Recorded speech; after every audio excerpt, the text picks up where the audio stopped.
I am currently working with Media Cymru as research associate. And what I'm doing there is I'm trying to develop part of the questionnaires and surveys that we're doing to gather information from different media companies in Wales to know how they're developing innovation and how they're doing their research and development. To tell you a bit about myself, I'm originally from Colombia. I studied film and television when I was in Colombia at the National University, and that was almost 20 years ago. And about 10 years ago, I started a PhD in Aberystwyth on minority languages and media.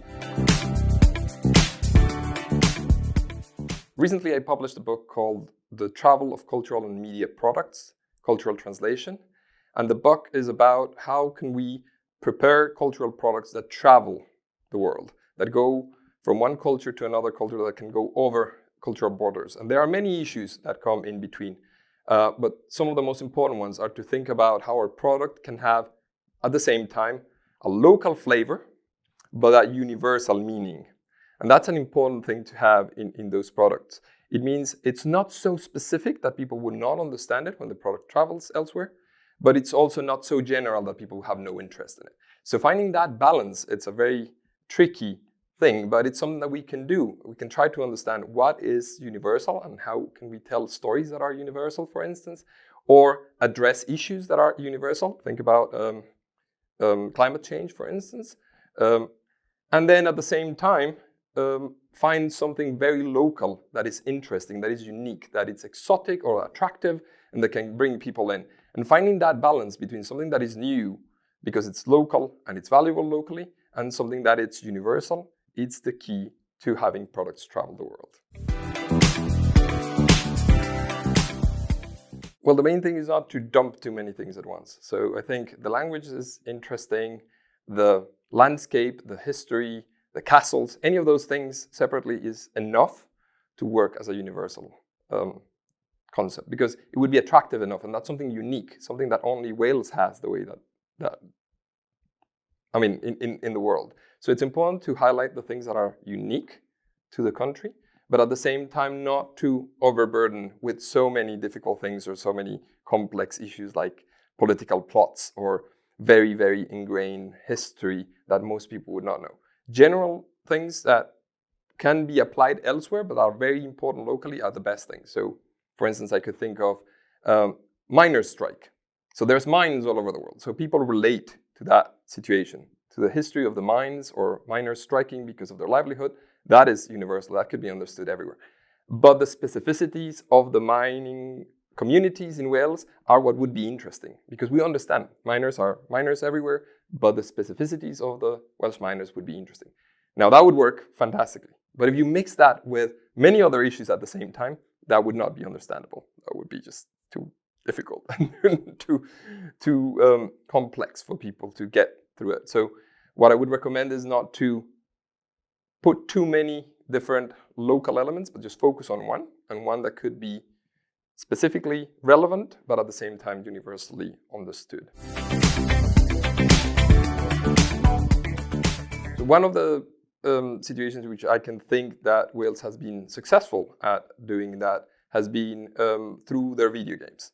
And for instance, one of our Media Cymru partners, Wales Interactive, with their games Made of Scare and Scare Ritual, have made it so that there's a local story being told within the genre of horror stories that could be played as a video game. And that brings those two elements together. And they use a lot of local elements like Welsh songs, and the Welsh language appears in the game. But the general thing can be easily understood as like this haunted hotel story that actually relates to the legends of Wales, but at the same time can be understood all over the world. So that is a very good example of how this can be done.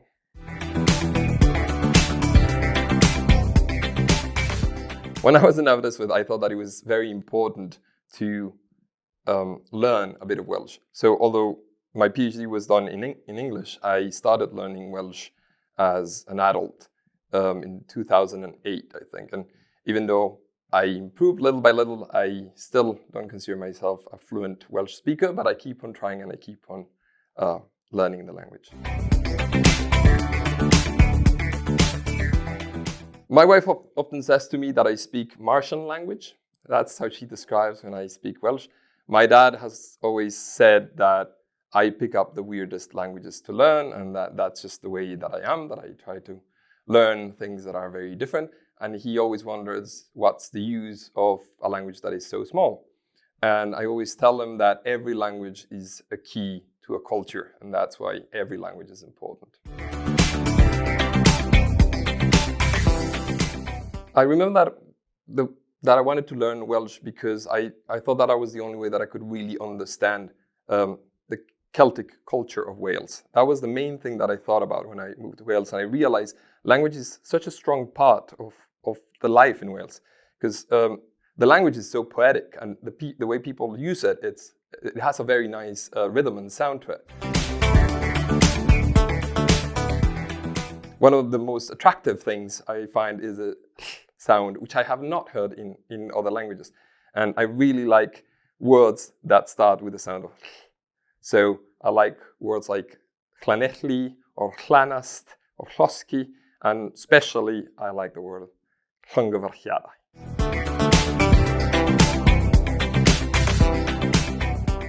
Our What Kind of Innovator Are You quiz is meant to give people the opportunity to self-assess their own skills in innovation for two main reasons. One is there's a lot of skills that we have that we can use for innovation.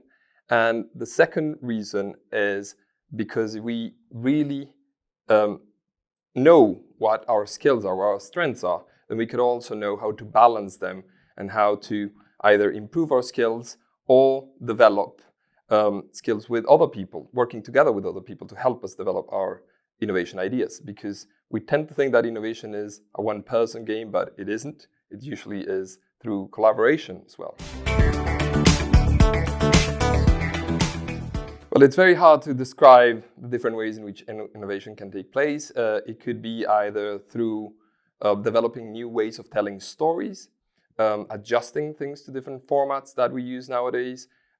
Every day we change the way we do things because our technology moves so fast that we change the way in which we consume most of our media or most of the things that we do every day. So innovations can be as simple as accelerating a process that we do very often, or it could be just a different way, or having different people participate in the stories that we tell, or also finding new ways in which we can do any of our processes so that we are putting less strain on the environment.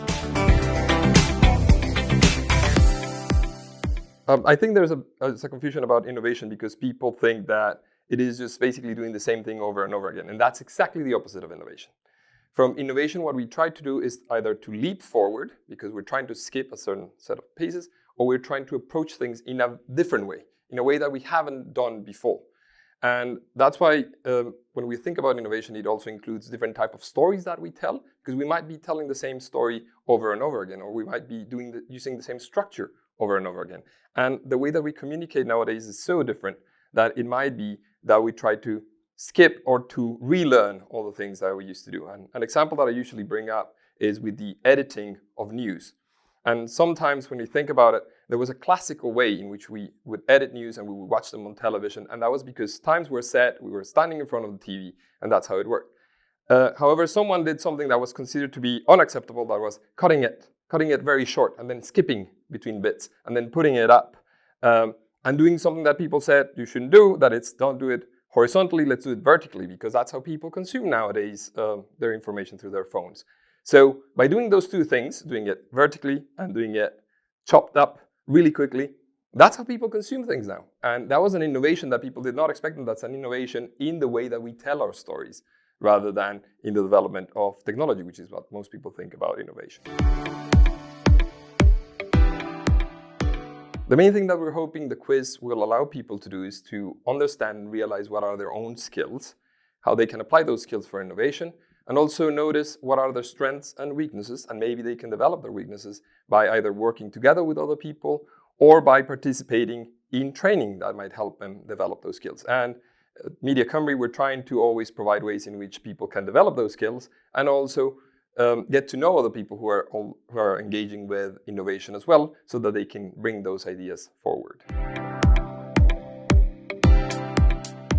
Well, if there's one sector in which things are changing really fast, it's the media. And we're changing the way we tell stories. We're also being concerned about the way we create those stories, the way we produce them, who is in front of the camera, or who are those who are represented in the media. And that's an important change that requires a lot of innovation. We want to tell other stories, different stories in different ways. And we want to have other people participating. And we also want to improve the way in which we tell those stories so that we have less of an impact in the environment, for instance, but also so that we include more people in and we allow more people to participate. And because of this quick change in how things work, we now do a lot of production with our own phones. We do a lot of other creative activities with our computers all the time. And this is something that we're feeding through social media and through other channels. So the media are experiencing a boom, but at the same time, a lot of challenges. And that's where innovation can really help.